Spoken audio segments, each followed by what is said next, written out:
कभी पराजित नहीं होता है, पराजित होता हुआ दिखाई देता है, लेकिन अंत में विजय सत्य की होती है। झूठ साच का बोलबाला और झूठ का मुंह काला होता है। बेटा तेरा मुंह नहीं, मुंह तो राजा रानी का काला हो गया। जाओ राजधानी जाइए अपने, और अपने पिता अपनी सौतेली माँ से कहिए दोबारा कटवा लो हाथ पांव, दोबारा आंखें निकलवा लो, और फिर जंगल में फिकवाओ, मैं फिर हाथ पांव आंख लेके आऊंगा। यही तो सत्य है। जाइए बेटा। और तब पूरन ने पकड़ लिया चरण। गुरुदेव आपने मुझे नव जीवन दिया है, अब आप ही मेरे माता पिता हैं, गुरु हैं, अब मुझे नहीं जाना तो क्या करेगा? मुझे दीक्षा दो, अपना शिष्य बनाओ, योगी बना लो, मैं साधु बनकर जीवन गुजारूंगा। साधु और इस उम्र में नहीं। गोरखनाथ जी ने कहा, ये गोरखवाणी है, तू लेगा क्या फकीरी में, तू लेगा क्या फकीरी में, अरे चढ़ती जवानी में तू लेगा क्या फकीरी में, अरे चढ़ती जवानी में तू लेगा क्या फकीरी में, अरे चढ़ती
चढ़ती जवानी और सन्यास कांटों पर चलने की तरह है बेटा। जाओ जाओ राजमहल में जाओ, विवाह करो, गृहस्थ जीवन बिताओ। साधु बनना बड़ा टेढ़ा है, निभाना और टेढ़ा है। राजकुमार हो जाओ, क्या मिलेगा फकीरी में? वहां मखमल के गद्दे हैं, गुदगुदे तकिए हैं, स्वर्ण का पलंग है, स्वर्ण के सिंहासन हैं, और जब राजमहल में बैठोगे सुंदरियां पांव में पायल पहन पहन कर नाचेंगी, तुम्हारे मनोरंजन करेंगी। यहाँ क्या है? यहाँ मखमल के गद्दे नहीं, यहाँ कुशा का आसन है, वहां पायल की छमछम। यहाँ तो रह रह करके हरि बोल, राधे बोल, सीताराम बोल। यहाँ तो यही सब सुनाई देगा बेटा, जाओ। पूरनमल ने कहा गुरुजी फिर तो ऐसा करो, पुनः मेरी आंखें निकलवा के हाथ पांव कटवा के कुएं में ही डाल, वहां जाने से अच्छा मैं कुएं में ही सड़ सड़ के मर जाऊं, नहीं जाऊं। जब गजब की श्रद्धा पूरनमल की देखी, तब गोरखनाथ जी महाराज ने पूरनमल को दीक्षित करके अपना शिष्य बना लिया। कान में मुद्रा यानी कुंडल पहना दे, और यहां से गोरखनाथ जी महाराज चीन की ओर चले गए। चीन, क्योंकि वहां उस समय सुंदरा नाम की एक क्रूर महिला का शासन था चीन पर। बौद्ध थी, हिंदू साधु संत कहीं दिख जाएं मार देती थी, स्वयं कत्ल करती थी।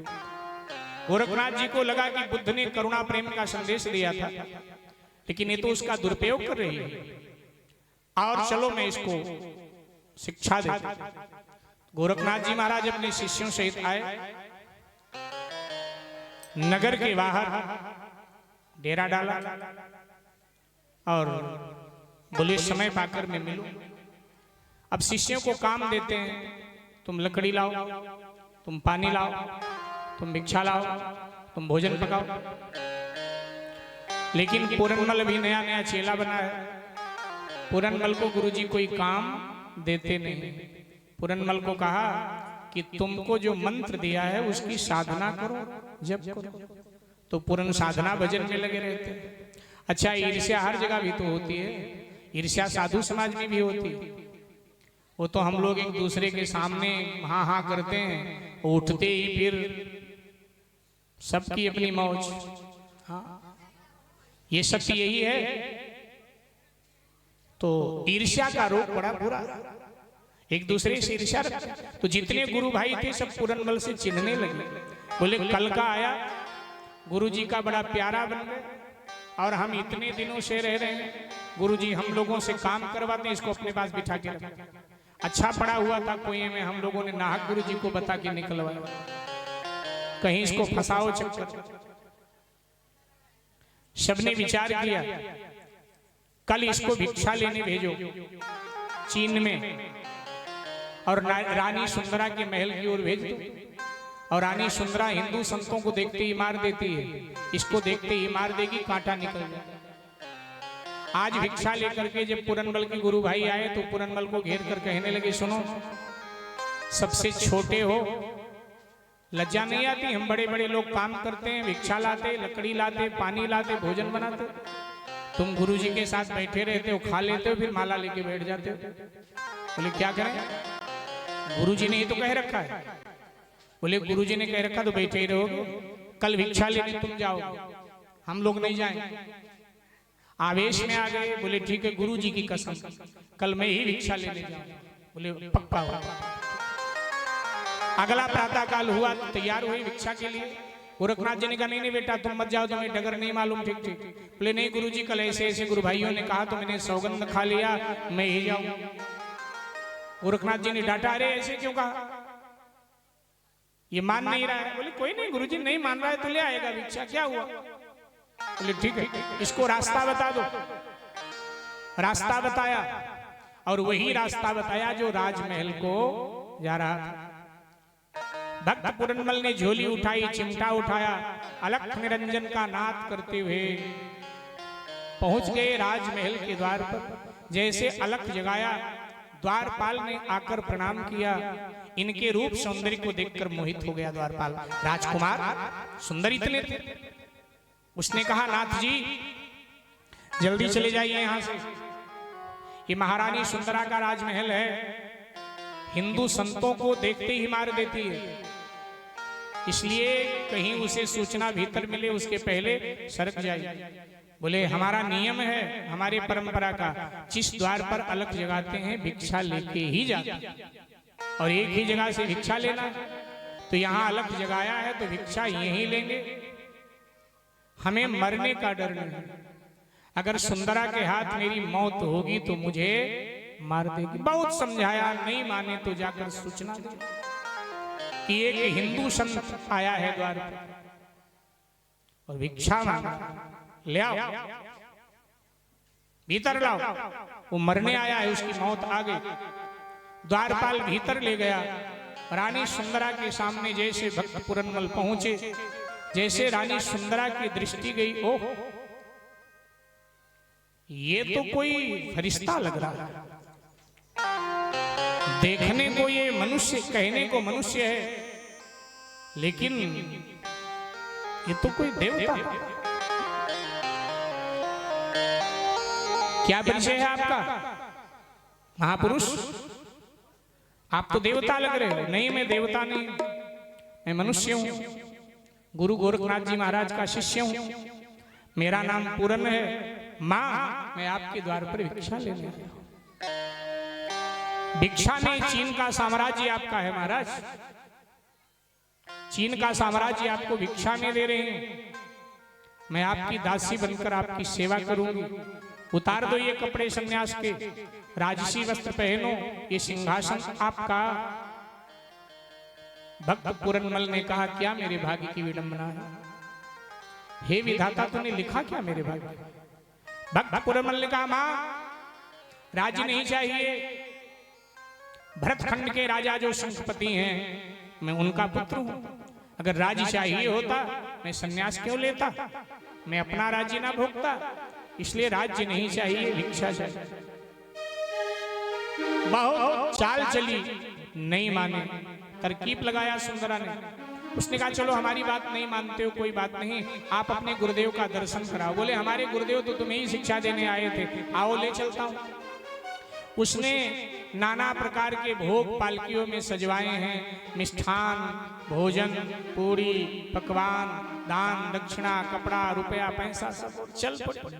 पूरी पलटन चली आ रही, फौज पलटन, आगे आगे पूरन, रानी सुंदरा और पूरी फौज चली आ रही। गोरखनाथ जी के शिष्यों ने देखा, बोले भैया गजब हो गए। कहावत है कि जो किसी के लिए कुआं खोदता है उसके लिए खाई तैयार होती है। हमने तो भेजा था कि ये मर जाएगा, लेकिन ये तो मरा नहीं, लगता है हम लोगों का भेद बता दिया और सुंदरा फौज पलटन के साथ आ रही है। अब हम सबको मारेंगे, अब हम लोग बचेंगे नहीं। साहब भाग भाग कर दुहाई हो गुरुजी, दुहाई हो गुरुजी। गोरखनाथ जी के पीछे जा जाके खड़े होने लगे। गोरखनाथ जी ने कहा, मूर्खों, भजन नहीं करते, चिल्ला क्यों रहे? बोले सुंदरा आ रही, बोले सुंदरा आ रही, तो क्या करेगी सुंदरा, आने दो। इधर जब कुछ दूर रह गया आश्रम गोरखनाथ जी का, तो सुंदरा रथ से उतर गई और दंडवत करती हुई आई, गोरखनाथ जी के चरण पकड़ लिए, भेंट उपहार सब रख दिया। गोरखनाथ जी ने कहा, बुद्ध ने करुणा प्रेम का संदेश दिया था और तुम बौद्ध होकर हिंदू संतों की हत्या करवाती, क्यों? बोली भटकी हुई थी, आपके दर्शन से मैं धन्य हुई और मैं ये वचन देती हूँ कि अब ये कार्य कभी हमारे चीन में नहीं होगा। गोरखनाथ जी बड़े प्रसन्न हुए। बोले शाम का भूला हुआ, सुबह का भूला हुआ शाम तक घर आ जाए, उसको भूला हुआ नहीं कहते। तुम्हारे इस परिवर्तन से मैं प्रसन्न हूं। कोई वरदान चाहो तो मांग लो, मैं वचन देता हूं, जो मांगोगी तुम्हें दे दूंगा। सुंदरा ने कहा, भारत का साधु वचन का पक्का है? बोले भारत का हर व्यक्ति वचन का पक्का है, मांग ले। सुंदरा उठकर खड़ी हुई, आंचल फैलाया और कहा, सबसे छोटे वाला चेला मुझे दे। गोरखनाथ जी ने कहा, अनुचित मांगा, कुछ और मांग ले। नवनाथ 84 सिद्धों के आंखों का तारा पूरन है, आंखों का तारा पूरन है, आंखों का तारा पूरन है। गोरख की यही जिंदगी है और प्राण हमारा पूरन, और प्राण हमारा पूरन है, और प्राण हमारा पूरन है। गोरख की यही जिंदगी है और प्राण हमारा पूरन है, और प्राण हमारा पूरन है, और प्राण हमारा पूरन है। नहीं माने। गोरखनाथ जी ने कहा, बेटा मेरे वचन को पूरा करो। नहीं गुरु का वचन झूठा हो जाओ। मैं ये नहीं कह रहा हूं तुम विवाह कर लेना। देखो व्यक्ति अपने को बचाना चाहे तो हर जगह से अपने को बचा लेता है। तुम अपने को बचा लो, ठीक है। आगे राजमहल अनेक प्रयत्न किया सुंदरा ने, विफल रही। आज गोरखनाथ जी सुंदरा को चकमा देकर राजमहल से भाग गए। घुड़सवार दौड़ाए और जब कहीं भी पूरन नहीं मिले तो पूरन की याद में सुंदरा राजमहल से कूद गई, आत्महत्या कर गई, मर गई। पूरन गुरुदेव के चरणों में आए, तब तक बद्रीनाथ आ गए थे। गोरखनाथ जी अपना डेरा पहुंच कर बद्रीनाथ में आकर मिले। गोरखनाथ जी ने कहा बेटा दूर से प्रणाम कर, तुम्हें हत्या लग गई, तुम्हारे लिए रानी ने हत्या किया तो इसलिए हत्या तुम्हें लगी। गुरुजी हत्या कैसे छूटेगी? बोले भारत में जितने तीर्थ हैं सब में जाके स्नान करो, और फिर सबसे बड़ा एक तीर्थ है माँ का चरण। कौन सा? किसका चरण? कौन सी माँ का? जिसने जन्म दिया। ऐसी तुम्हारी माँ इंशरा अंधी हो गई है, रोते रहते तुम्हारी याद में 24 वर्ष हो गए। सो जा करके अपने माँ के चरणों में बंधन करना, बस इस हत्या के पाप से छूट जाओ। और तब सभी तीर्थों की पूरनमल ने यात्रा किया और सियालकोट पहुंचे। सियालकोट गुजर गया था। जब गोरखनाथ, जब भक्त पूरनमल के साथ ये अन्याय हुआ तो तभी सियालकोट पूरी तरह उजड़ गया था, पतझड़ हो गया था।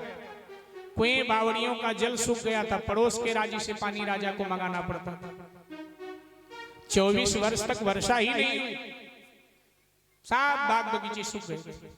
लेकिन जैसे भक्त पूरनमल उसी बगीचे में जिसमें शिव मंदिर था पहुंचे, भगवान महादेव को प्रणाम किया, आसन लगाया, धूना चैतन्य किया, गड़ गड़ गड़ गड़ करते हुए बादल आए, मूसलाधार वर्षा, हर तरफ हरियाली ही हरियाली। अचानक परिवर्तन, भक्त के पांव पड़ने का ये परिणाम। सूचना नगर में गई, भीड़ की भीड़ जुट रही है, कोई सिद्ध महात्मा आए हैं, सिद्ध महात्मा आए। सब अपनी अपनी बात पूछ रहे हैं। राजा शंखपति भी अपनी पत्नी फूल कुंवर को लेके आया, प्रणाम किया, कहा महाराज आप कोई सिद्ध पुरुष हो। पूरनमल तो पहचान गए, लेकिन ये नहीं पहचान पाया क्योंकि साधु का वेश। 24 वर्ष बाद लौटे। महाराज मेरे कोई औलाद नहीं है, कृपा करो औलाद हो जाए। भक्त पूरनमल ने श्वास बंद करने का और थोड़ा नाटक किया और बोले साधु से झूठ बोलते हो राजा रानी, लज्जा नहीं आती? हमारा ज्योतिष कहता है कि आपके एक पुत्र है नहीं महाराज, था, कहां चला गया? ऐसी ऐसी घटना घटी और ये दंड उसको हमने दिया, मर गया होगा। भक्त पूरनमल ने कहा नहीं नहीं राजा, असत्य है। रानी सत्य बोल, क्या घटना घटी थी? अगर साधु के सामने असत्य बोलेगी श्राप देके जला दूंगा। और ए दामिनी दासी तू भी सत्य बोल, तू भी इस घटना में शामिल थी, नहीं दोनों को जला दूंगा। अब तो रानी कांप उठी, दासी भी कांप उठी और राजा के सामने जो सत्य था वो बयान कर दिया कि पूरनमल की गलती थी ही नहीं। और फिर राजा ने तलवार खींचा, फूल कुंवरी दासी को मारने जा रहे थे, दौड़कर पूरन ने हाथ पकड़ लिया और कहा देखो तुमने सत्य को स्वीकार किया है और साधु के पास औलाद मांगने आई हो।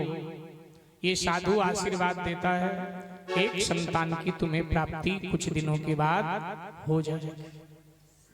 अभी वेद नहीं खुला, ये कौन है बाबा? इतने में इंशरा ने सुना पूरन की जन्म देने वाली माँ ने कोई सिद्ध बाबा है, जरा मैं भी पूछूं दुनिया में मेरा पूरन जिंदा है? अंधी है बेचारी, लाठी के सहारे सहारे आ रही है। नजदीक पहुंच गई, पूरन ने देखा मेरी माँ आ रही है, मैं क्या करूं? हृदय में प्रेम उमड़ रहा है माँ की। मैं दौड़कर माँ को उठा लूंगा। तब तक सामने ऊंची नीची जमीन थी, पत्थर था, टकरा गई, गिर पड़ी। और माँ जैसे गिरी, पूरन उठ के दौड़ा। माँ चोट तो नहीं लगी, और दौड़कर माँ का दामन थाम लिया। जैसे दामन थामा, इंशरा लिपट गई। बेटा पूरन, बेटा पूरन, तू जिंदा है, तू जिंदा है? नहीं नहीं माई, मैं तेरा पूरन नहीं हूं, मैं तो गोरखनाथ जी का शिष्य हूं, साधु हूं, तेरा पूरन नहीं। इंशरा ने कहा बेटा तू लाख कहे मैं पूरन नहीं, लेकिन तू मेरा पूरन है। भले ही 24 वर्षों बाद तू मुझे मिला है, लेकिन तेरी वह आवाज, कोई भी माँ अपने बेटे की आवाज पहचान लेती है, अपने बेटे का स्पर्श पहचान लेती है। अरे मेरे पेट में खेला, फिर मेरी गोद में तू खेला है, तू मेरा पूरन है। माँ के स्तनों से, बूढ़ी माँ के स्तनों से दूध की धारा निकली और पूरन के मुख पे गिरने लगी। तब सबने माना कि ये भक्त पूरन। सारे नागरिकों ने कई दिन पूरन रहे माँ के साथ।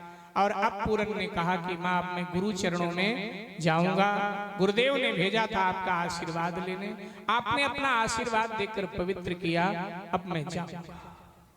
बेटा अब तू साधु हो गया, और पानी बहता भला, साधु चलता भला। साधु को बांधना नहीं चाहिए, रोकना नहीं चाहिए। इसलिए बेटा जाओ तो, लेकिन अपनी माँ का ध्यान रखना। जब मेरे मृत्यु का समय हो बेटा तो जरूर आना। मेरी अंतिम इच्छा है कि जब मेरी मृत्यु हो तो मेरा सर तेरे गोद में हो। और मृत्यु के समय कहते हैं माँ का सर अगर पुत्र के गोद में है तो विष्णु स्वरूप होकर भगवत धाम में माता पिता प्रवेश कर जाते हैं। पूरनमल चले गए, सब बताया जाकर गुरुदेव को। गुरुदेव प्रसन्न हुए। यहां समय बीता, तब पूरन की सौतेली मां फूल कुंवरी, क्योंकि आशीर्वाद मिल चुका था, उसने एक पुत्र को जन्म दिया जिसका नाम रिसालू रखा था। रिसालू। समय आगे बढ़ा, पूरनमल के मां का अंतिम क्षण आया। गोरखनाथ जी ने कहा तुम्हारी मां जाने वाली है, दुनिया से जाओ। और तब राजमहल में पूरनमल प्रकट हुए। माँ के गोद को अपने, माँ के शीश को अपने गोद में लिया। माँ मैं आ गया, हरि नाम बोली, राम राम बोली, राम राम बोली, राम राम बोली, राम राम कहकर के इंशरा ने अपने प्राणों का त्याग किया। भक्त पूरन ने अपनी माँ का दाह संस्कार संपन्न किया और अब फिर जाने के लिए तैयार हुए। अब तो सौतेला भाई भी बड़ा हो गया है, सभी रोकने लगे। प्यार के मोड़ पर मिल गए हो अगर, प्यार के मोड़ पर मिल गए हो अगर, प्यार के मोड़ पर मिल गए हो अगर, सब गई। प्यार के मोड़ पर मिल गए हो अगर, फिर भी मिलने मिलाने का वादा, फिर भी मिलने मिलाने का वादा करो। आ गए हो तो जाने की जिद ना करो, आ गए हो तो जाने की जिद ना करो। जा रहे हो तो आने का वादा करो, जा रहे हो तो आने का वादा करो। प्यार के मोड़ पर मिल गए हो अगर, प्यार के मोड़ पर मिल गए हो अगर, फिर भी मिलने मिलाने का वादा, फिर भी मिलने मिलाने का वादा करो। पूरनमल चले गए तो भक्त पूरन का चरित्र कहा। महाराज भ्रातृहरि का चरित्र आता है। महाराज भ्रातृहरि उज्जैनी के सम्राट हुए। इनके पिता गंधर्व सेन थे।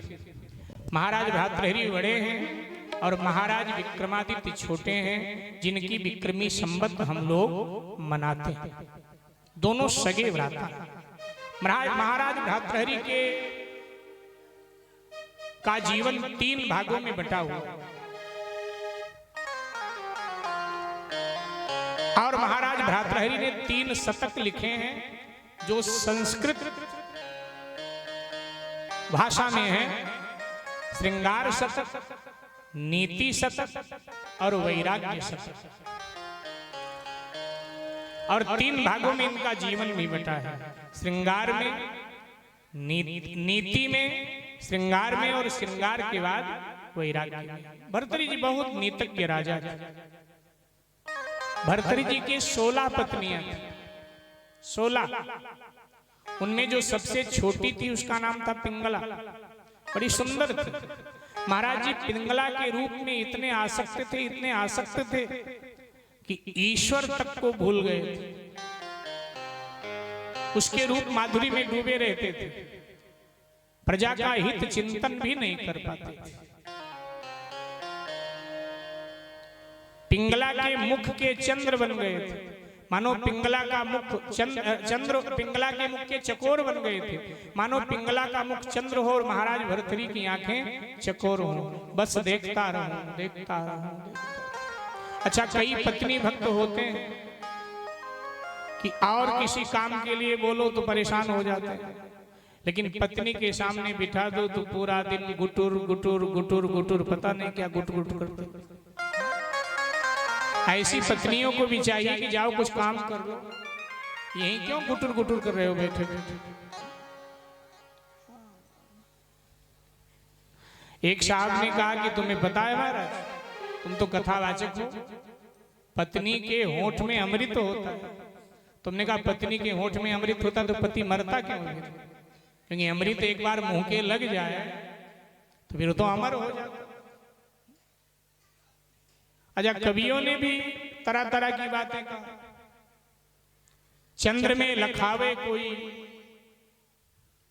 चंद्र में लखावे कोई, पत्नी में बतावे कोई। कभी कहते हैं चंद्र में अमृत है, तो चंद्र में अमृत है तो फिर कलंक क्यों है? कलंक धुल जाना चाहिए चंद्र। और पत्नी के होंठ में अमृत है तो पति मरता क्यों है? पति को अमर होना चाहिए। तो कोई कहते हैं कि नागों के राजधानी में है तो विष खत्म हो जाना चाहिए। तो आखिर अमृत है कहाँ? तो महाराज भर्तृहरि ने ही अपनी रचना में कहा है कि सब बातन की एक बात भर्तृहरि बताए जात, अमृत तो होता है संतन की वाणी। अमृत तो होता है संतन की वाणी में जो आवागमन के बंधन को मिटा देता है, जो परमात्मा से मिला दे, बाकी कहीं। लेकिन महाराज संसार को हम कितना क्यों ना चाहें, लेकिन अंत में फजीहत मिलती है, बदनामी मिलती है, बुराई मिलती। कितना प्यार कर लो संसार, लेकिन बदले में आपको सच्चा प्यार नहीं मिलेगा। माना कि आप किसी को सच्चा प्यार करते हो, लेकिन बदले में वो आपको सच्चा प्यार करे, हो नहीं। अपनी पत्नी को बहुत चाहिए, लेकिन इनकी पत्नी तो किसी और को चाहिए। एक राजा की राजरानी जो घोड़ों के सेवक हुआ करते थे ना उस कोतवाल घोड़ों के, तो उस कोतवाल को जो घोड़ों का सेवक था, अश्वपाल कह ले, उस अश्वपाल से प्यार करती है। राजा की अनुपस्थिति में वो महल में आता है, मिलता। एक खेल राजमहल में चल रहा है, लेकिन ऐसी चीजें ज्यादा दिन तक पनपती नहीं। ध्यान देना, पाप ज्यादा दिन फलता फूलता नहीं, पटाक्षेप हो जाता। शांति नारायण नाम का एक ब्राह्मण अति गरीब था, उज्जैनी का निवासी था। हिमालय शिखर पर जाकर के उसने भगवान महादेव की आराधना की, धन प्राप्ति के लिए। भगवान महादेव प्रसन्न हुए। भगवान महादेव ने प्रकट होकर के एक फल दिया शांति नारायण ब्राह्मण को। ब्राह्मण देवता, ये फल है, इसका नाम है अमर फल। देखो प्रकृति कैसे खेल करती है। इसका नाम है अमर फल। ये फल जो खाएगा अमर हो जाएगा, उसकी जवानी सदा बरकरार रहेगी, सौंदर्य उसका बरकरार रहेगा। ठीक है महाराज। ब्राह्मण राजी हुआ, शिव जी अंतर ध्यान हुए, वो फल लेकर ब्राह्मण आया, अपनी पत्नी को फल का महत्व बताया। पत्नी ने कहा ज्ञानी होकर के भी मूर्खता का काम तुमने किया, ये फल हमारे किस काम का है? अरे फल खाकर हम अमर भी हो गए तो दरिद्रता का दंश कब तक झेलेंगे? तुम्हें धन मांगना चाहिए शिव जी से, ये हमारे काम का है? ब्राह्मण देवता ने कहा कोई नहीं, ये फल जिसे देंगे वहीं से धन मिल जाए। ले जाकर के राजा भर्तृहरि को देते हैं और कहते हैं ये फल ले लो, बदले में हमको धन दे दो, हमारा जीवन सुख में बीते, हम यज्ञ हवन दान पुण्य करें, तीर्थ यात्रा करें। हाँ ये ठीक रहेगा। और आज प्रातः काल वो फल लेकर के शांति नारायण ब्राह्मण उज्जैनी की राजसभा में पधारे। महाराज भर्तृहरि ने वंदन किया, आइए ब्राह्मण देवता कैसे आए, फल का महत्व बताया, कहाँ से मिला है ये बताया, और कहा कि फल ले लीजिए, इसके एवज में मुझे धन दे दीजिए। राजा ने फल लिया, ब्राह्मण देवता को धन दिया। ब्राह्मण देवता अपने घर आए, राजा ने देखा अमर फल, एक को ही खाना है, बांट के नहीं खाना है, पूरा फल एक को खाना है, तब ये घटना घटेगी। अगर ये फल मैंने खा लिया मैं अमर हो जाऊं, लेकिन मेरी पिंगला तो क्या मर जाएगी। प्यार में ऐसे, प्यार में दूसरे सामने वाले के लिए सोचा जाता है ना। सच्चा प्यार हमेशा अपने लिए नहीं सोचता। राजा ने अपने लिए नहीं सोचा, राजा ने कहा मैं मरूं कोई बात नहीं, मेरी पिंगला अमर हो जाए, उसकी जवानी बरकरार रहे, उसका सौंदर्य बरकरार। फल लेकर आए, पिंगला को दिया, फल का महत्व बताया, खा ले, कल खा लूंगी, रख ले। और राजा रात्रि बीती, सुबह दरबार, और ये लोगों की, इसने समय निश्चित होता था। अश्वपाल राजमहल में आया, इसने फल दिया, फल का महत्व बताया और कहा तुम खा लो, तुम अमर हो जाओ, मैं मरूं कोई बात नहीं। फल लेके चला गया, बोला खा लूंगा। ये अश्वपाल को चाहती है, लेकिन अश्वपाल इसको नहीं चाहता। मिलना जुलना होता है, लेकिन दिल से एक वेश्या को चाहता है, एक नर्तकी को चाहता है, तो नर्तकी के पास भी जाता है। आज नर्तकी के पास गया और उसे ये फल उसने प्रदान किया और कहा खा लेगी तू अमर हो जाएगी, तेरी जवानी बरकरार रहेगी। फल लेके उसने रख लिया। अश्वपाल आ गया,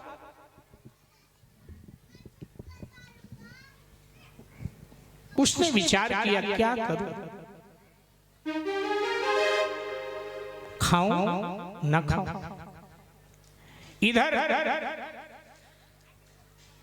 ये बातें उड़ती उड़ती कहीं विक्रमादित्य के कान में पड़ी, तो विक्रमादित्य को लगा कि आज मैं जाकर दोपहर में देखता हूं राजमहल में कि मेरे भाभी माँ के लिए अफवाहें हैं या सत्य। और जब वो दोपहर में आए, द्वार भीतर से बंद है, कुछ आवाजें आ रही हैं, खींचकर लात मारा, द्वार टूट गया और भीतर जब विक्रमादित्य प्रवेश करते हैं, जो दृश्य कल्पना से बाहर था वो देखा। भाभी को अश्वपाल के बाहों में देखा, तलवार खींचकर दौड़े विक्रमादित्य मारने उसको। रानी बीच में आ गई, खबरदार विक्रम, मेरे पति नहीं हो, देवर हो, औकात में रहने, खबरदार। आंख उठाया अश्वपाल की तरफ, वो भाग गया। और अगर ये बातें भाई तक पहुंचाई तुम्हारा जीवन खतरे। लेकिन छत्राणी हो, कलंक लगा दिया 7 पुस्तक को। बाज आ जाओ, अन्यथा बातें बहुत आगे निकलेंगी।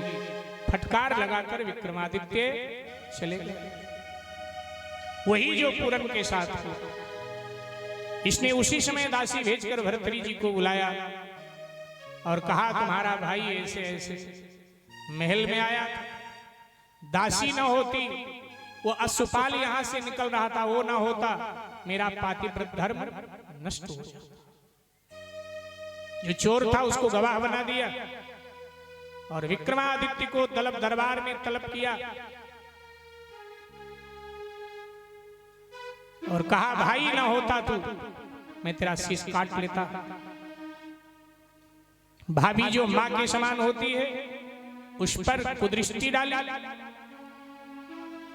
विक्रमादित्य ने आप बीती बता दिया और तब कहा ये गवाही खड़ी है दासी अश्वपाल, कहा ये चोर है जो शाह बनकर गवाही दे रहा है, आप जो दंड देना है दो। लेकिन भैया याद रखो ये पत्नी नहीं है तुम्हारी, ये नारी नहीं है, ये काली नागिन है, एक दिन डस जाएगी तुम्हें और जब पूरा फन मार देगी तब तुम्हें मेरी याद आएगी। कथा कहती है विक्रमादित्य को भर्तरी जी ने देश निकाला, भारत से निकाल दे। 4 दिन बीता, वेश्या के मन में निर्णय आ गया, अभी तक खाया नहीं रख रखा। वेश्या को विचार आया पिछले जन्म में कोई भयानक पाप किया था, मैं वेश्या बनी और अब भी पाप कर रही हूं इस शरीर से, अमर हो गई तो भी इस शरीर से पाप ही तो करूं। और जिस शरीर से पाप होना है वो शरीर जल्दी नष्ट हो यही इच्छा है, ये अमर फल अपने काम का नहीं। हमारा राजा भर्तरी बड़ा धर्मात्मा है, हम अपने राजा को दें, इससे पुण्य होगा और हो सकता है इस पुण्य से मेरा पाप जो मैंने किया है क्षमा हो जाए, मेरा उद्धार हो जाए। और आज नर्तकी प्रातः काल वो फल लेकर के भर्तरी के दरबार में पहुंच गई, प्रणाम किया और कहा राजन उपहार है, अमर फल है। भर्तरी ने देखा अमर फल, चौंक पड़े, दरबारी मंत्रिमंडल के लोग चौंक पड़े, लेकिन ये अमर फल मिला कहां से तुम्हें? राजन मेरी जान बख्शी जाए तो मैं बताऊं? हाँ बताइए। ये अमर फल आपके घोड़ों का जो सेवक अश्वपाल है उसने मुझे दिया, उसको कहां से मिला मुझे नहीं मालूम। राजा ने एक साथ अश्वपाल को बुला लिया, पिंगला को बुला लिया, अपनी पत्नी को, दासी को बुला लिया। अब बताओ, अश्वपाल से पूछा, अश्वपाल ने कहा महाराज जान बख्शी जाए तो बताओ, प्राणदंड नहीं दूंगा। तो कहा कि महाराज आपकी महारानी पिंगला का मेरे साथ अवैध संबंध, उन्होंने फल मुझे दिया, मैंने नर्तकी तक पहुंचाया। पिंगला की ओर देखा, कहां है अमर फल? पिंगला ने कहा सब झूठ बोल रहे हैं, मैंने खा ली। तो ये क्या है? पिंगला हत प्रभु हो गई। भर्तरी के आंखों में आंसू आ गए।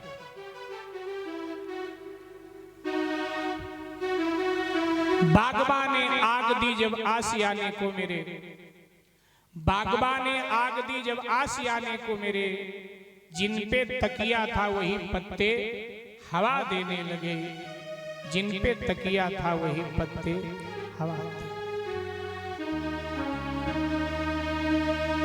मंत्रिमंडल की ओर देखा राजा ने, क्या दंड देना चाहिए इन लोगों को? मंत्रिमंडल ने फैसला सुनाया, छली मित्र बंचक त्रिया, छली मित्र बंचक त्रिया, सुत आज्ञा दे टाल और सेवक बरजोरी करे तो कर दो वहीं हलाल। नीति कहती है मित्र ने छल किया है, पत्नी ने धोखा दिया है, बेटा पिता की आज्ञा को बार बार टालता है और सेवक बरजोरी करता है स्वामी के साथ, खत्म कर, हलाल मार दो, मृत्यु दंड दो। राजा इन सबको मृत्यु दंड मिलना चाहिए। ध्यान देना, अपने को जांचना, अगर हम लोग वहां होते तो क्या करते, और भर्तरी को जांचना, व्यक्ति महान कैसे बनता है, महापुरुष कैसे बनता है। भर्तरी ने क्या किया? भर्तरी ने कहा नहीं, मैं किसी को मृत्यु दंड नहीं दूंगा। इनमें सबसे बड़ा गुनाहगार अगर कोई है तो मैं हूं। यही होता है भक्त, अपना गुनाह मान लेते हैं। सबसे बड़ा गुनाहगार भर्तरी ने कहा मैं हूं। क्योंकि मैं देश का राजा हूं, मुझ पर जिम्मेदारी है देश के सुरक्षा की। लेकिन जब मैं अपना घर सुरक्षित नहीं रख पाया तो मैं देश को सुरक्षित नहीं रख पाऊंगा। इसलिए मैं राजपद के योग्य नहीं हूं। मैं आज राजपद हमेशा के लिए छोड़ रहा हूं। उज्जैन का मैं त्याग कर रहा हूं, प्रजा परिवार सबका त्याग कर रहा हूं। अब मैं गुरु गोरखनाथ जी के चरण शरण में जाकर सन्यास का जीवन बिताऊंगा। राजसी परिवेश को महाराज ने त्याग दिया। साधु का वेश महाराज ने धारण किया। विक्रमादित्य का चित्र मंगाया, उज्जैनी के सिंहासन पर रखवा दिया और सैनिकों से कहा विक्रमादित्य की खोज करो। विक्रमादित्य ने ठीक कहा था, ये पत्नी नहीं ये नागिन है। अगर भाई की बात उस दिन मान लेते तो शायद कुछ और होता, लेकिन भाई को मैंने झूठा माना, पत्नी को मैंने सही माना। ये मेरे जीवन की बड़ी भूल रही। और ये कह करके भर्तृहरि जी यहां से निकल गए। गोरखनाथ जी महाराज के चरणों में गए। आप बीती बताया। गोरखनाथ जी महाराज ने इनको दीक्षा दिया, अपना शिष्य बनाया और कहा जिस पिंगला से धोखा मिला है जाओ उस पिंगला को मां कहकर उससे भिक्षा लेकर के आओ। भर्तृहरि जी भिक्षा के लिए आ रहे हैं लौटकर गोरखनाथ जी के यहां से। और इधर विक्रमादित्य को खोज के लोग लाए। उज्जैन के सिंहासन पर उनका अभिषेक हुआ। विक्रमादित्य ने कहा मैं समाज सहित चलूंगा भर्तृहरि भैया को ढूंढने। जैसे भरत जी चित्रकूट गए थे ऐसे मैं भी चलूंगा। अगर मिल गए तो उनको मनाएंगे कि वो ये राजगादी स्वीकार कर। ये लोग जा रहे थे, भर्तृहरि उज्जैनी की ओर आ रहे थे, मिले। सबने क्षमा याचना किया, बहुत मनाया, लेकिन भर्तृहरि जी नहीं माने और कहा विक्रमादित्य धर्म से प्रजा का तुम पालन करो। भाई तुम्हारा वैराग्य में जीवन बिताएगा। पिंगला के द्वार पर आए, भिक्षा के लिए याचना किया। मां कहकर जिस समय भिक्षा मांगा तो पृथ्वी में कंपन हुआ, आकाश भी हिल गया। पिंगला लज्जित होकर बोली पत्नी को मां। भर्तृहरि ने कहा हर नारी अब मेरी मां ही है, सो तू भी मां है, भिक्षा दे। भिक्षा देने में आनाकानी कर रही थी। गोरखनाथ जी महाराज उसी समय प्रकट हुए। बोलो गोरखनाथ जी महाराज की जय। अमर फल दरबार में रखा है। अमर फल गोरखनाथ जी ने मंगाया, पिंगला के हाथ में थमाया, यही अमर फल दे भिक्षा में। पिंगला ने अमर फल भर्तृहरि को दिया। भर्तृहरि जी ने अमर फल खाया। भर्तृहरि जी ने अमरत्व को प्राप्त किया।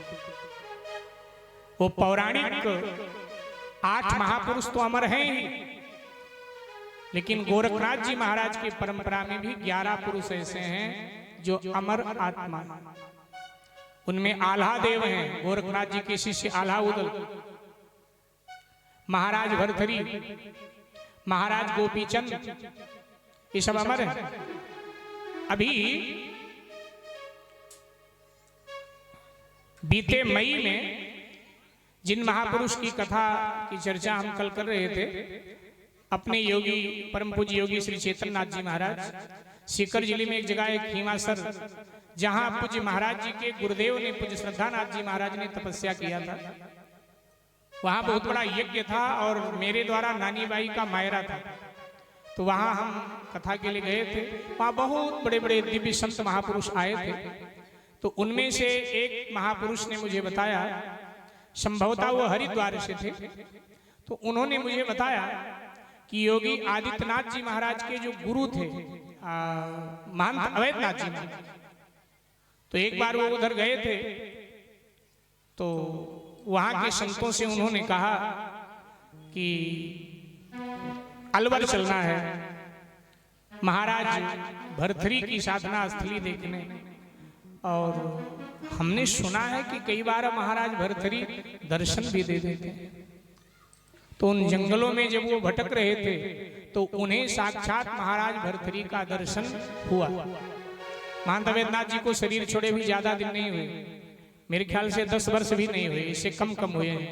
महाराज अवैधनाथ आदित्यनाथ जी के गुरु जी, उनको महाराज भर्तृहरि का साक्षात दर्शन हुआ अभी हाल फिलहाल। तो महाराज भर्तृहरि अमरत्व को प्राप्त किया और महाराज भर्तृहरि सबसे विदा लेकर वैराग्य के लिए चले गए। महाराज भर्तृहरि ज्यादा समय अलवर में रहे हैं। अलवर के जंगलों में आज भी उनका दर्शन यदा कदा भक्तों को हो जाता। हमारे महात्मा गाते, हाथ में लिए सरंगी, हाथ में, ये दृश्य देखा तो प्रजारोपण, हाथ में लिए सरंगी बन की धरे डगरिया, उदरिया पहने राजा भर्तृहरि। हाथ में लिए सरंगी बन के धरे डगरिया, उदरिया पहने राजा भर्तृहरि। हाथ में लिए सरंगी बन की धरे डगरिया, उदरिया पहने राजा भर्तृहरि। हाथ में लिए सरंगी बन के धरे डगरिया, उदरिया पहने राजा भर्तृहरि।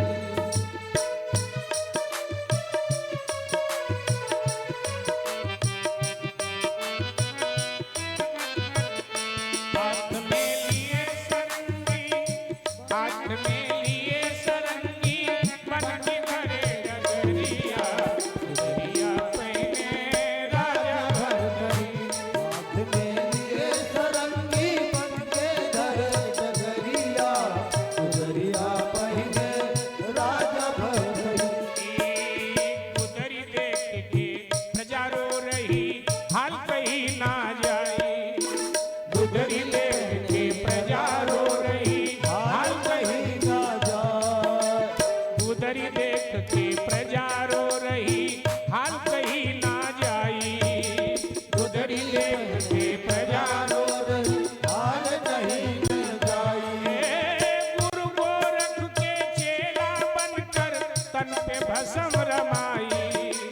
गुरु गोरख का चेला बन के तन के भस्म रमाई, छोड़ा राज सिंहासन आया है, छोड़ा राज सिंहासन राजा बने भिखरिया।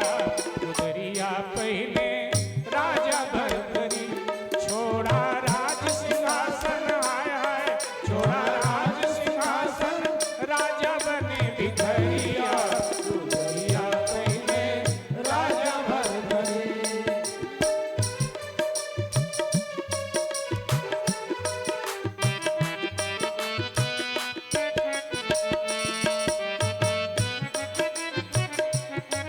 वालिए सरंगी बन की धरे डगरिया, उदरिया पहने राजा भर्तृहरि। हाथ में लिए सरंगी बन की धरे डगरिया, उदरिया पहने राजा भर्तृहरि। महाराज भर्तृहरि की कथा। अच्छा, हनुमान जी नैया पार लगा देते, बड़ी कृपा करते। मैं कह रहा था कितने प्रसंग कहने, लेकिन हनुमान जी बिल्कुल किनारे पे ले आए कि थोड़ा पांव और बढ़ाओ, पार हो जाओ। भक्त सूरदास जी भी आए गए, भक्त पूरनमल जी भी आए गए, और भक्त भर्तृहरि जी भी आए और चले गए।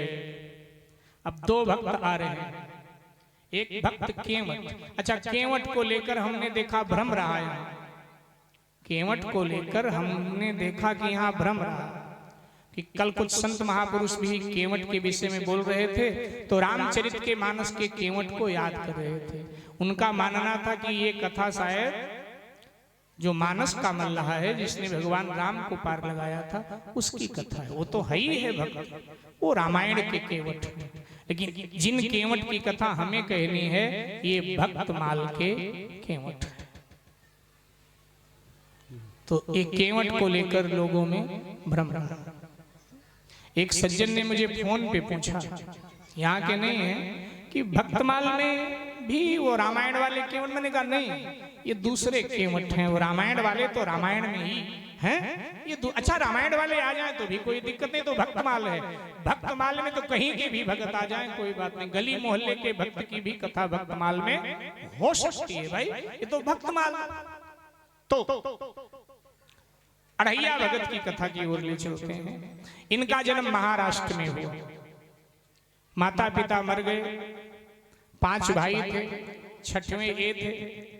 बड़े हुए, भोला है, सरल है, सहज है, अनपढ़ है, पढ़ा लिखा है नहीं, कामचोर है। नाम क्या है इस भगत का? बड़ा जोर से बोलो। अढ़ैया। क्या अढ़ैया का मतलब समझते हो? एक बैठक में 2.5 शेर खाते थे साहब, 2.5 शेर। और 2.5 को अवधि में बोलते हैं अढ़ैया। तो भक्तमाल में लिखा हुआ अढ़ैया भगत की कथा। अभी भगत नहीं बने, भगत बनेंगे। अभी तो भोजन के भगत हैं। अढ़ैया भगत खाते बहुत थे, खाएं 2.5 शेर और काम करें ना तो भाई भाभी सब लड़े कि पड़ा पड़ा खाता है, काम कुछ करता नहीं। अच्छा, अब ज्यादा व्यक्ति खाता है तो सोता भी तो बहुत, तो खाएं सो जाओ, फिर उठें खाएं सो जाओ। तो एक दिन भाइयों ने बहुत मारा और कहा दिखाई मत दे देना गांव की सीमा में, और कहीं रिश्तेदारी में भी गए तो मार मार के भूत बना दो। अच्छा, खाने वाला हर जगह तो बदनाम होता है, रिश्तेदारों में भी बदनाम। खाने वाला रिश्तेदारी में जाए तो भी मुस्कुराने लगते हैं कि अब ज्यादा बनाना पड़ेगा। इसलिए थोड़ा नियंत्रण रखना चाहिए भोजन पर, नियंत्रण रखना चाहिए। खाता मार के भगा दिया। अब ये बेचारा भूखा प्यासा डोल रहा था, कम से कम 10 कोस की दूरी तय कर लिया। इधर उधर देख रहा है कोई कुछ खिला देता। तो 10 कोस की दूरी जब इसने तय किया तो एक मंदिर दिखाई पड़ा। इसने मंदिर देखे भी नहीं, इसको नहीं पता था मंदिर क्या होता है। बाकी एक मंदिर दिखाई पड़ा। मंदिर के बाहर चबूतरे पर 5 साधु मोटे तगड़े बैठे थे। साधु तो होते ही मोटे तगड़े, तो 5 साधु मोटे तगड़े बैठे थे। तो उसको लगा कि ये लोग मोटे तगड़े हैं, इसका मतलब यहाँ माल पानी खाने की व्यवस्था बढ़िया है, तभी तो मोटे तगड़े हैं। अगर माल पानी की व्यवस्था न होती तो ये मोटे तगड़े न होते। तो गया, बोला तुम लोग कौन हो? अरे हम लोग साधु हैं। साधु? साधु क्या होते? बोले बता तुझे क्या चाहिए? बोला भूख लगी है, भोजन चाहिए। हाँ ठीक है, भोजन मिल जाएगा। ये मंदिर है हमारे गुरुजी का, अभी आरती का समय हो रहा है, आरती जब खत्म हो जाएगी उसके बाद भोजन मिलेगा। तो भोजन भर पेट मिलता है? बोले हाँ भर पेट मिलता है। तुम लोग यही भोजन करते हो रोज? बोले हाँ हम लोग यही करते हैं। तो बढ़िया भोजन मिलता होगा तभी तो मोटे तगड़े हो। तो बोले भगवान के दरबार में बढ़िया ही मिलता है। तो बोला कि हमको भी बढ़िया मिलेगा? बोले हाँ जैसे हम लोगों को मिलेगा वैसे तुम्हें मिलेगा। तो बोला रोज मिलेगा? तो संतों ने कहा तू यहीं रहना चाहता है क्या? बोला भोजन रोज मिलेगा तो रह लूंगा। बोले भोजन तो रोज मिलेगा लेकिन रहने के लिए गुरु जी से तुझे दीक्षा लेनी पड़ेगी, चेला बनना पड़ेगा। साधु? साधु यहाँ रह सकते हैं, हम लोग गुरु जी से दीक्षा लेके साधु बन गए हैं तो यहाँ रहते हैं। बोला बन जाऊंगा साधु, ऐसे कपड़े पहनने पड़ेंगे? बोले हाँ। बोले बन जाऊंगा, कोई नहीं, बढ़िया माल पानी खाने को मिलेगा तो साधु बनने में क्या परेशानी है। बोले जा गुरुजी भीतर बैठे हैं, बात कर ले। अब गया, गुरुजी को देखा तो गुरुजी और मोटे तगड़े, चेलों से भी डबल। तो बोला इसका मतलब माल पानी पूरा है। तो जाए करके प्रणाम किया, बोला गुरुजी चेला बना लो। अब शुद्ध तो बोल नहीं पाता था चेला। बोला गुरुजी चेला बना लो। चेला बना ले। चेला बन क्यों चेला बनना चाहता है? बोला खाने के चक्कर में गुरुजी खाता बहुत हूँ, घर वालों ने मार पीट के भगा दिया है, तो मैंने सुना यहाँ खूब माल पानी खाने को मिलता है, तो गुरुजी चेला बना लो, खिलाते रहना, इतने लोग खा रहे हैं। गुरुजी बड़े सरल थे, बोले ठीक है, बेचारा भोला है, ठीक है ठीक है। गुरुजी ने दीक्षा दे दिया। बोला अब तू साधु हो गया है, अब यहीं रहेगा, कहीं नहीं जाएगा। बोला महाराज भोजन मिलेगा? बोले महाराज कितनी बार मिलेगा? तो बोले जितनी बार तुझे भूख लगेगी उतनी बार तुझे भोजन मिले। मैं रसोइया को बोल दूंगा जब भूख लगे इसको भोजन दो। बोला महाराज एक बार में 2.5 शेर खाता हूं। बोले तू 5 शेर खा भाई, मिलेगा जितना तुझे खाना। ठीक। महाराज कोई काम भी करना पड़ेगा। डर करके पूछा भोजन कराओगे कोई काम भी लोगे? बोले भले आदमी, खाया जाता है तो कुछ किया भी तो जाता है, बैठ के नहीं खाना चाहिए। और साधु को तो ऐसे भी काम करके खाना चाहिए, क्योंकि दान का सामान साधु के पास होता है। साधु पर समाज का ऋण होता है। अगर साधु काम नहीं करता है ना तो फिर उसकी साधुता नष्ट होती। बेटा साधु को तो ऐसे काम करके खाना चाहिए। गुरुजी क्या काम करवाओगे? काम के नाम से तो डरता था। क्या काम करवाओगे? बोले आश्रम में क्या काम होता है? झाड़ू बहारू लगा दिया, गौ माता को चारा डाल दिया, इसके बाद में बैठ करके सीताराम सीताराम सीताराम सीताराम। बोला ये तो बड़ा सरल काम है, तो बस इतना ही बोलना है सीताराम सीताराम। बोले हाँ। बोले कब तक बोल रहे? बोले जब तक नींद ना आए तब तक सीताराम सीताराम। बोले सो गए तब? बोले सो गए तो सो गए। सुबह उठो, नहाओ धो, खाओ पियो, गौ माता को चारा दे दो, झाड़ू बहारू लगा दो, फिर सीताराम सीताराम। बोला ये तो बोल लूंगा, इसमें क्या है सीताराम सीताराम। ठीक है, भोला भगत भोली दीक्षा। भाई जैसा सब व्यक्ति हो ऐसा ही समझाना चाहिए। और साहब आनंद से रहने लगा। कुछ दिन में मोटा तगड़ा, 15 दिन में ही मोटा तगड़ा हो गया, बड़ा राजी। एकादशी आ गई। अब एकादशी आई तो ना चूल्हा ना चौका ना धुआं ना धुक्कुर, कुछ नहीं। तो इसको लगा इतने समय तक तो सब धुआं उठने लगता था आश्रम में, सब भोजन पानी बनने लगता था, आज तो सब कुछ है नहीं, क्या चक्कर है? गया गुरुजी को दंडवत प्रणाम किया। गुरुजी सीताराम। बोले सीताराम बेटा। गुरुजी आज कुछ भोजन पानी नहीं बन रहा है, क्या चक्कर है? गुरुजी हंस पड़े, बोले आज एकादशी है और एकादशी के दिन महात्मा लोग भोजन नहीं करते हैं। बोला महाराज दीक्षा दिया तब तो नहीं बताया था कि एक दिन भोजन नहीं मिलेगा, नहीं तो हम थोड़ा सोच समझ के दीक्षा लेते। पहले चेला बना लिया, फंसा लिया, और अब कहते हो एक दिन भोजन। गुरुजी हम तो मर जाएंगे बिना भोजन, हम व्रत नहीं कर पाएंगे गुरुजी। बोले नहीं, अनाज नहीं मिलेगा, बाकी आलू मिलेगा, शकरकंदी मिलेगी, दूध मिलेगा, दही मिलेगी, शरबत मिलेगा, ये सब ले लेना। बोले बिना अनाज के नहीं जी पाऊंगा गुरुजी, मेरा तो प्राण अनाज में, मैं तो गुरुजी मर जाऊंगा। गुरुजी हमारे पेट की व्यवस्था करो। गुरुजी कहते कहते पांव पकड़े। बोला गुरुजी मर जाऊंगा मैं बिना भोजन के नहीं रह। गुरुजी ने कहा अच्छा मुसीबत पर। गुरुजी ने कहा ठीक है रो मत, मैं व्यवस्था करता। गुरुजी ने कहा हम तुझे आटा, आलू, मिर्च, मसाला सब दिलवा देते हैं भंडारी से। आश्रम में तो पकाना नहीं, आश्रम के भीतर अन्न नहीं पके। यहां से थोड़ा 1 किलोमीटर आगे जाएगा, जंगल आ जाता है, नदी है, तो नदी के किनारे जाकर एक पेड़ के नीचे अपना लिट्टी चोखा लगा लेना और लिट्टी चोखा अपना खा लेना। बोला ठीक है, दिलाए दो सामान। गुरुजी ने भंडारी को बुलाया और भंडारी को बुला करके गुरुजी ने कहा कि भैया इसको सामान दे दे। कितना दे दे? गुरुजी ने कहा कितना दिलाए रे? बोला आपको पता तो है गुरुजी 2.5 शेर खाता हूं, सो 2.5 शेर आटा दिला दो और उसी का अनुपात में आलू मिर्च मसाला दिला दो। सो 2.5 शेर आटा उसी अनुपात में मिर्च मसाला इस अढ़ैया भगत को दे दिया। जब जाने लगा तो गुरुजी करुणा करते हैं शिष्य पर। शिष्य कैसा भी, गुरु की करुणा उतरती रहती है। शिष्य के भलाई के लिए गुरु कुछ ना कुछ बोल देता है। तो कह दिया गुरुजी ने, सुन साधु हो गया है ना तू, साधु भोग लगा के खाते हैं, जब लिट्टी चोखा तेरा सिद्ध हो जाए ना तब भोग लगा देना भगवान का। बोले भोग लगा देना क्या गुरुजी? बोले देखता नहीं है भोग लगता है।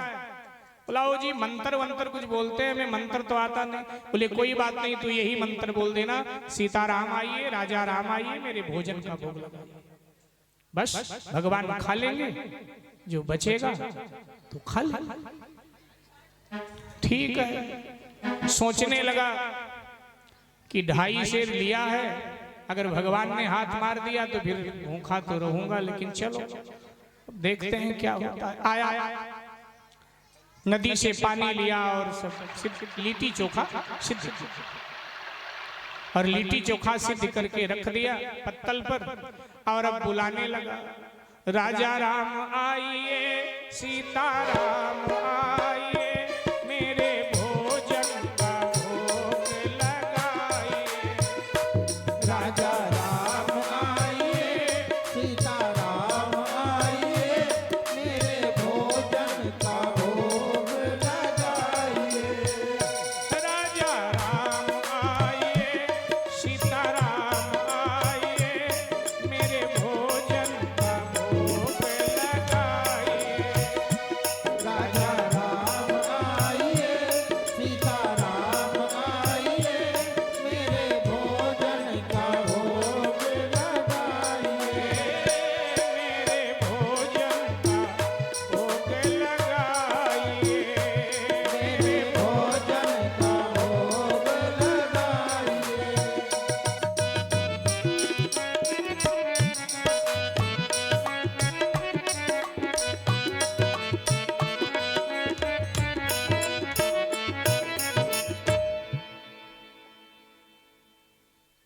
मेरे भोजन का भोग लगा।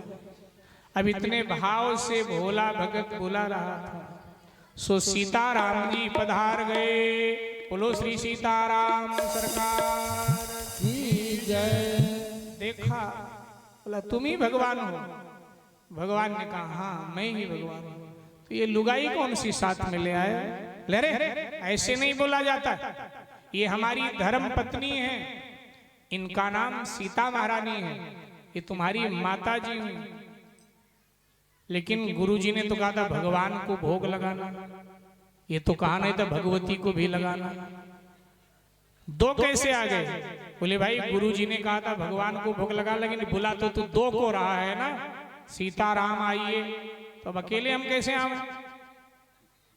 बोला ठीक है, मन तो नहीं कर रहा है कि तुम्हें कुछ खिलाऊं, मन तो कर रहा है वापस भेजें, लेकिन तुम लोग लगते बड़े अच्छे हो। ठीक है, मेरे भाग्य में लिखा है भूखा मरना। 2.5 शेर अपना खुराक लाया था, अब इसमें तुम दोनों हाथ मारोगे, बचेगा क्या? अच्छा खाओ, अनमना होके बोला खाओ। और श्री सीताराम जी भोग लगाने लगे। मुस्कुराते हुए सीता जी ने राम जी की ओर देखा कि उसका भी पेट देखो, खाए जा रहे हो। राम जी ने कहा पूरा नहीं खाया है, ए भैया आधे ही खाया है, पेट भर जाएगा? बोला भरेगा तो नहीं, लेकिन काम चल जाएगा। ठीक, खाने लगा। भगवान जाने लगे, बोले सुनो अगली बार जल्दी आना, एक बात। दूसरी बात ये बता दो आओगे कितने, कहीं 2 से 3 तो नहीं हो जाओगे? इस बार पेट नहीं भरा, तुम लोगों को भी पता है। अगली बार हम राशन बढ़वा करके लाएंगे गुरुजी से, लेकिन अगली एकादशी पर बताए दो। राम जी ने कहा नहीं कोई नहीं आएगा, हम ही दोनों आएंगे। ठीक, देखो भोले भगत के भक्ति पर कैसे रिझते हैं भगवान। चले गए आगे। 15 दिन बाद फिर एकादशी आई, फिर गया, बोला गुरुजी राशन दिलवाओ। भंडारी को कहा इसको राशन दे दो। गुरुजी राशन बढ़वाना पड़ेगा। क्यों? 2.5 शेर में तेरा पेट नहीं भरता? 2.5 शेर तो अकेले खाता हूँ, पिछली एकादशी पर पेट नहीं भरा। लेकिन क्यों, क्या किया? बोले तुमने भगवान का लफड़ा जो साथ में लगा दिया था। अब बुलाया भगवान को, बुलाया एक को, आ गए 2। बोले 2 कौन आ गए? बोले भगवान और उनकी लुगाई। और मैंने पूछा तो कहते हैं तुमने ही तो कहा था सीताराम आइए। तो महाराज 2.5 शेर मेरा, 2.5 शेर भगवान का और 2.5 शेर माता जी का। बोले 7.5 शेर? बोले हाँ 7.5 शेर महाराज करवाए दो, और उसी के अनुपात में सब बढ़वाए दो। गुरुजी ने बढ़वा दिया, लेकिन संदेह हो गया। गुरुजी ने कहा ये राशन बेचता है, इसके मन में पाप आ गया। भगवान कहाँ आते हैं भोग लगाने कलयुग, ये राशन बेचता है।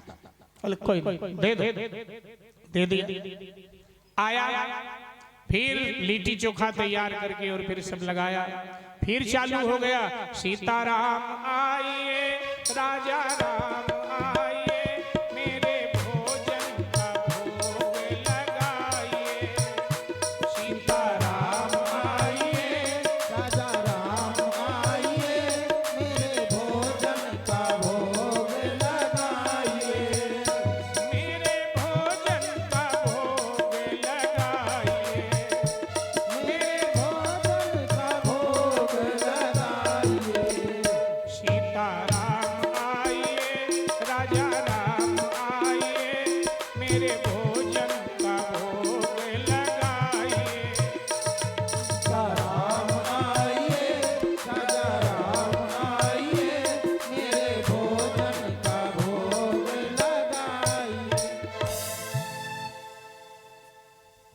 सीता जी, राम जी और तीसरे लक्ष्मण जी भी आ गए।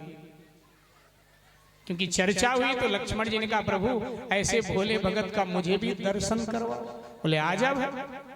जैसे देखा खून खोल गया, लड़ गया भगवान। बोले ये क्या मतलब, आपने कहा था 2 ही आएंगे, ये तीसरे कौन है?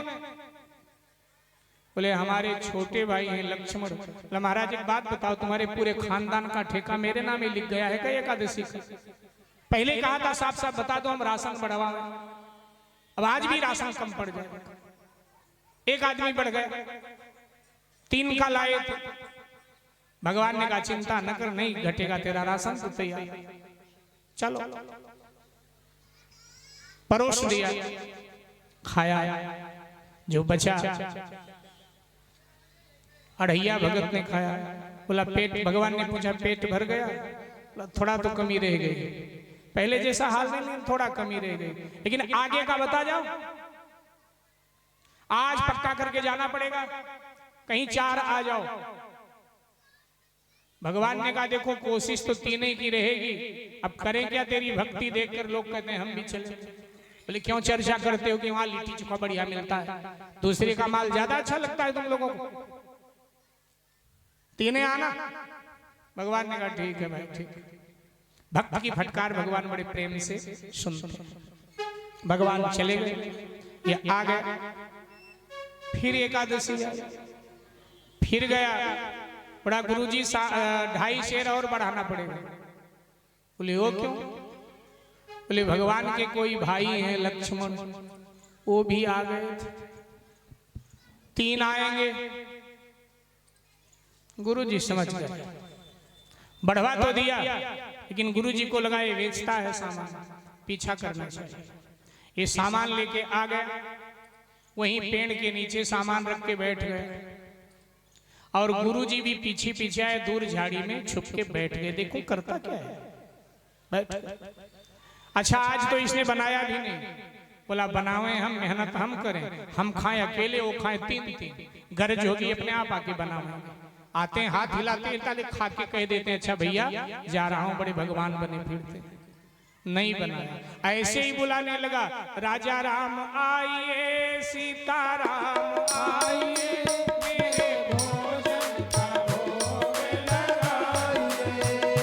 राजा राम आइए, सीता राम आइए, मेरे भोजन का भोग लगाइए। मेरे भोजन का भोग लगाइए, मेरे भोजन का भोग लगाइए। राजा राम आइए, सीता राम आइए, मेरे भोजन का भोग लगाइए। राजा राम आइए, सीता राम आइए, मेरे भोजन का भोग लगाइए। मेरे भोजन का भोग लगाइए, मेरे भोजन का भोग लगाइए। राजा राम आइए, सीता राम आइए, मेरे भोजन का भोग लगाइए। राजा राम आइए, सीता राम आइए, मेरे भोजन का भोग लगाइए। भगवान श्री राम, लक्ष्मण, सीता जी, भरत जी, शत्रुघ्न जी, हनुमान जी, साहब पूरा दरबार देखकर हैरान है। बारात करने आए हो क्या? तुम तो कह रहे थे अब 3 रहेंगे, ये बढ़ कैसे गए? 3 और कैसे आ गए? ये कौन है? बोले हमारे छोटे भाई भरत, ये शत्रुघ्न। बोले अच्छा 4 हो? हाँ। और ये वानर कौन है? बोले वानर नहीं है, हनुमान जी है। अच्छा यही हनुमान जी है? सुना है नाम इनका क्या? भगवान ने पूछा। बोले गुरुजी कुछ हनुमान 25 तो 30 कुछ पढ़ते रहते हैं। बोले नहीं नहीं, हनुमान 40 पढ़ते होंगे। बोले हाँ हाँ, कुछ गुरुजी सुबह सुबह हनुमान हनुमान करते रहते हैं। अच्छा लेकिन भैया तुमने बनाया नहीं? बोले बनाए क्यों? बनाए हम, खाओ तुम लोग। अकेला पेट हमारा, इतना पेट तुम सबके। आज नहीं बनाएंगे, खाना है तो बनाओ और हमको खिलाओ। राशन हमारा और खाओ ज्यादा तुम लोग, इसलिए राशन हमारा तो मेहनत करो। बैठे बैठे खाने की आदत पड़ गई, आते हैं खा के चल देते हैं, अच्छा भाई जा। सब हंस पड़े एक साथ। हनुमान जी बुहारी लगाने लगे, राम जी बैठ गए और लक्ष्मण जी आटा गूंदने लगे, सीता मैया भरता बनाने के लिए, चोखा बनाने के लिए आलू वगैरह भूनने लगे आग जला करके। शत्रुघ्न जी लकड़ी ले, सब कोई न कोई सेवा, भरत जी पानी ले, सब सेवा में लग गए। बैठा है कि आज पता चलेगा कैसे भोजन पकाया जाता। बड़ा आते थे, खा के चले जाते थे। भोजन पक गया, उधर गुरुजी देख रहे हैं, लेकिन गुरुजी को कुछ नहीं दिखाई दे रहा। गुरुजी को चेला बैठा हुआ दिखाई दे रहा है, बाकी कुछ नहीं दिखाई दे रहा। भोजन तैयार हुआ, सीता मैया ने हंस के कहा, भैया पहले आज तू खा ले, क्योंकि तू बनाता था तो पहले हम लोग खाते थे, इसलिए हमने बनाया है तो पहले तू खा। बोला नहीं, ऐसा तो नहीं चलेगा। गुरुजी ने कहा था पहले भगवान को भोग लगाना, तो इनमें भगवान आप है ना भगवान के। बोले हाँ। बोले चलो तुम पहले खा लो, तुम्हारे बाद हम खाएंगे, बाकी बाद ये लोग खाएंगे। बोले ठीक। भगवान ने भोग लगाया, अढ़ैया भगत को माँ ने परोस कर खिलाया। जन्म जन्म का भूखा तृप्त हो गया, आज माँ ने खिला दिया, जगदम्बा ने खिला दिया, जगत जननी ने खिला दिया, तृप्त हो गया। बोला माँ बहुत तृप्त हो गया, आज तो बहुत स्वाद आया। माँ अब और नहीं, अब और नहीं, अब आप लोग खाओ। सब ने खा लिया, आचमन किया, हाथ धोया। उधर गुरुजी ने कहा इतनी देर से बैठा, 4 बजने को। गुरुजी गुस्से में भरे आए, कान पकड़कर एक तमाचा मारा। क्यों रे, यहां बैठा बैठा क्या कर रहा है? आश्रम क्यों नहीं गए? क्या करता है? राशन पानी बेचता है लगे, राशन पानी कहां गए? मैं कब से आया है तब से मैं देख रहा हूं, ना बनाया, ना खाया, ना कुछ ना कुछ। बोला गुरुजी इल्जाम मत लगाओ, गुरुजी मैं चोर नहीं हूं, मैंने बेचा। ये देखो ना, पूरा परिवार भगवान का बैठा है, भगवान बैठे हैं, माता जी ये फला फला दो सब बैठे हैं। आप गुरुजी हमको क्यों ऐसे बोल रहे हैं? पागल बनाता, कहाँ बैठे भगवान? बोला भगवान हमारे गुरुजी को क्यों नहीं दिखाई देते हो?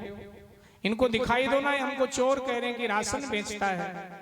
भगवान ने धीरे से कान में कहा तुमको दिखाई देंगे, तुम्हारे गुरुजी को दिखाई हम नहीं देंगे। क्यों नहीं दिखाई दोगे?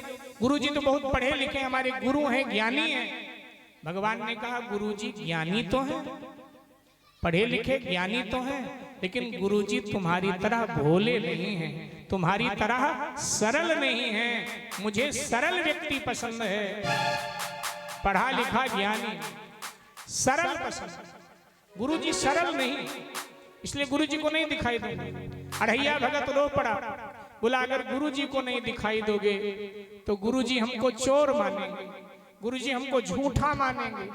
इसलिए अगर हमको सचमुच में प्यार करते हो तो गुरुजी को दिखाई पड़ो। और जब भक्त ने आग्रह किया तो भगवान दरबार सहित गुरु महाराज को दिखाई पड़े। बोलिए श्री रामचंद्र भगवान की जय। गुरुजी ने इस अढ़ैया भक्त को अपने हृदय से लगा लिया और कहा इतने साधन, भजन, जप, तप, हवन यज्ञ के बाद में आज बात में समझ आई कि भगवान भोलेपन से रीझते हैं। भगवान ने स्वयं तो कहा है कि निर्मल जन मन सो मोहि